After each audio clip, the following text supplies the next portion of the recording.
வேளாங்கண்ணி பேராலயத்திற்கு எதிரே இருந்த ஆக்கிரமிப்புகள் போலீஸ் பாதுகாப்புடன் அகற்றப்பட்டதால் பரபரப்பு ஏற்பட்டது. நாகப்பட்டினம் மாவட்டம் வேளாங்கண்ணியில் உலக புகழ்பெற்ற புனித ஆரோக்கிய மாதா பேராலயம் அமைந்துள்ளது. இந்த ஆலயத்திற்கு ஆண்டு முழுவதும் லட்சக்கணக்கான பக்தர்கள் வந்து செல்கின்றனர்.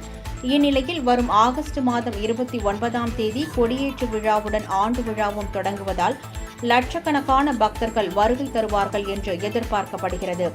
இந்நிலையில் வேளாங்கண்ணி மாதா பேராலயத்திற்கு எதிரே மெழுகுவர்த்தி கடை, பழக்கடை, ஜூஸ் கடை, ஹோட்டல்கள் என அதிக அளவு ஆக்கிரமிப்புகள் உள்ளன.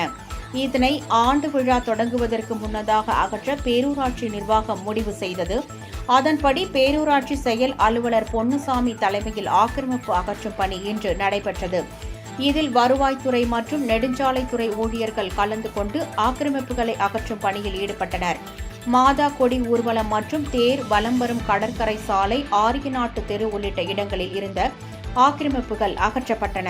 இதனால் அங்கு பரபரப்பு நிலவியது. பாதுகாப்பு பணியில் வேளாங்கண்ணி போலீசார் ஈடுபட்டனர்.